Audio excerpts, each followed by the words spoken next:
Frontline Updates, where we delve deep into military strategies and updates from conflict zones. Today, we're discussing the progress of the ongoing special military operation as of March 12, 2025. I'm your host, Sharifa Mohammed MGT. I'm Colonel A.C. Oguntoye, an infantry officer. Use of advanced technology and equipment. The briefing notes the use of advanced military technology by the Russian forces, including operational tactical aviation, strike drones, and missile troops, aimed at targeting Ukrainian military infrastructure and equipment.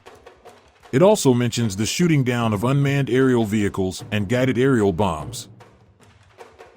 Welcome to Frontline Updates, your trusted source for the latest developments on security and defense operations involving military forces. I'm your host, and today we have an exclusive interview with Colonel A.C. Oguntoye, who will provide insights into the progress of the special military operation as of March 12, 2025. Colonel Oguntoye, thank you for joining us. Thank you for having me. Let's get right into it. Can you give us an overview of the special military operation and the key developments from the past 24 hours? Yes. The armed forces of the Russian Federation continue to advance in multiple sectors. In the Kharkov direction, our North Group of forces inflicted heavy losses on Ukrainian mechanized and motorized infantry brigades near the settlements of Kazakya Lopan, Novaya Kazakya, and Volchansk. Ukrainian forces suffered approximately 35 casualties, and we neutralized 2 artillery pieces along with an ammunition depot. Meanwhile, our West Group of forces improved their tactical positions, dealing significant damage to enemy units in areas such as Bugayevka in Kharkov and Novomarkovo, and Redkadub in the Donetsk People's Republic. Ukrainian forces in this sector lost around 230 personnel, 3 vehicles, 2 field artillery guns, and a U.S.-made and /TPQ-50 counter-battery radar system. That's quite a significant level of engagement. Were there any major breakthroughs on other fronts? Yes, the southern group of troops made a decisive advance, liberating the settlement of Novomarkovo in the Donetsk region. In that offensive, we targeted formations from 4 Ukrainian mechanized brigades, a mountain assault brigade, 2 airmobile brigades, and multiple other units.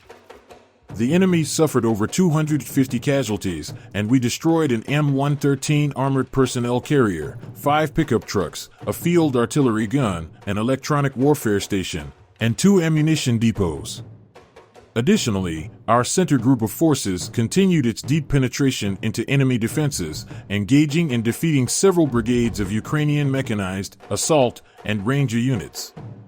Over 445 enemy personnel were lost in this sector, along with a variety of Western-supplied armored vehicles, including a U.S.-made M113, a French-made VAB, a U.S. HMMWV, and a Cossack armored fighting vehicle.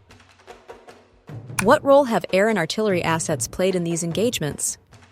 Our operational tactical aviation, missile troops, and artillery have played a crucial role in weakening enemy defenses and disrupting their logistics.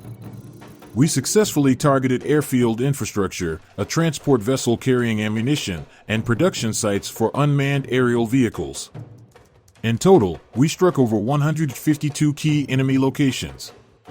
Our air defense systems also performed effectively, intercepting 3 JDAM guided aerial bombs, a U.S.-made HIMARS multiple launch rocket, and an additional 91 aircraft-type unmanned aerial vehicles.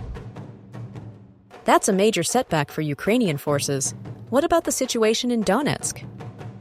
Our southern group of troops successfully liberated the settlement of Gorky in the Donetsk People's Republic. Additionally, we engaged and overpowered Ukrainian mechanized, motorized infantry, and territorial defense brigades in several key settlements. The result was a significant loss of personnel and military hardware, including multiple U.S.-made M113 armored personnel carriers, tanks, and artillery. Shifting to the Kursk region, can you provide an update on the situation there? Our forces continue to repel attempts by the Ukrainian armed forces to push into Russian territory. During recent offensive operations, our North Group of forces successfully liberated the settlements of Kazakya Loknya, 1st Nyazy, 2nd Nyazy, Zamostai, and Mirny. Additionally, we inflicted heavy losses on multiple Ukrainian formations, including mechanized, motorized infantry, airborne assault, and territorial defense brigades.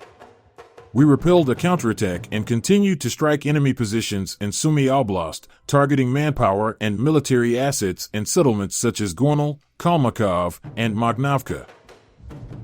You mentioned Ukrainian counterattacks. How effective have they been, and what losses have they sustained in the Kursk sector? The enemy's counterattacks have been effectively neutralized.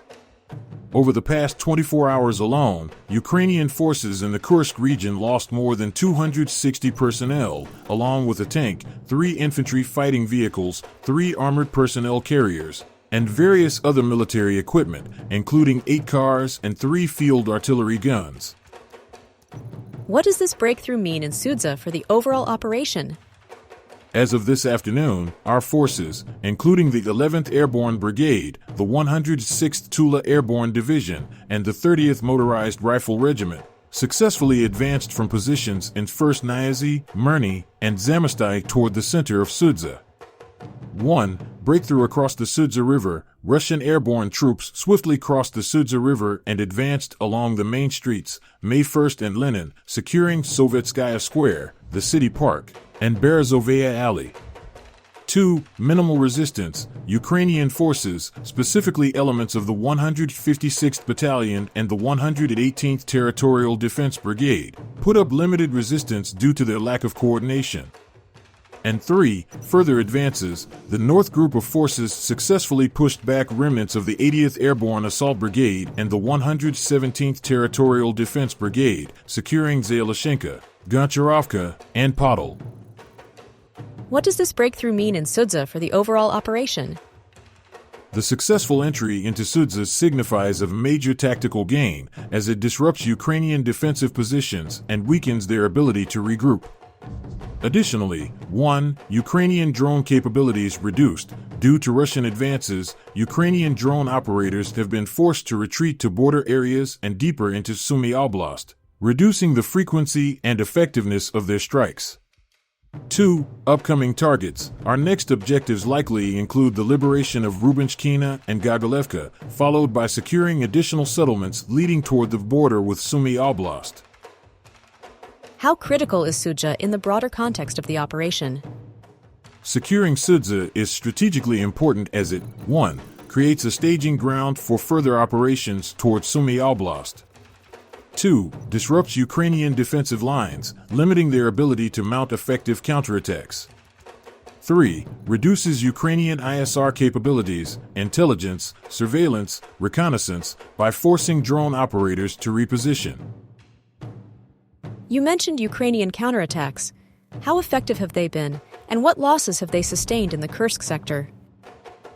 The enemy's counterattacks have been effectively neutralized. Over the past 24 hours alone, Ukrainian forces in the Kursk region lost more than 260 personnel, along with a tank, 3 infantry fighting vehicles, 3 armored personnel carriers, and various other military equipment, including 8 cars and 3 field artillery guns. Given these developments, what can we expect in the coming days? Our forces will continue advancing and solidifying our tactical positions. The goal is to further degrade Ukrainian military capabilities, neutralize supply lines, and maintain control over liberated territories. The operation remains ongoing, and we anticipate continued engagements as Ukrainian forces attempt to regroup. Colonel, thank you for providing such a detailed briefing on the current military situation. Your insights are invaluable to our understanding of the conflict's dynamics. And thank you to our listeners for tuning in. Join us next time as we continue to provide up-to-date coverage on global military affairs. Stay with us for more updates and expert analyses on global defense and security issues. Stay informed, stay secure. Thank you. It's important for people to understand the progress and realities of this operation. Recent reports indicate significant tensions in Africa, particularly in South Sudan, where the U.S. has ordered non-emergency personnel to leave due to escalating conflicts between rival factions that jeopardize a fragile peace deal established after a lengthy civil war. Additionally, Uganda has deployed troops to South Sudan amidst growing fears of civil war. In Sudan, the military's escalation in Khartoum is severely affecting children and civilians, highlighting the dire humanitarian crisis. Meanwhile, Somalia faces ongoing violence, with a recent attack by al-Shabaab on a hotel resulting in multiple casualties. These situations reflect a broader trend of armed conflicts across Africa.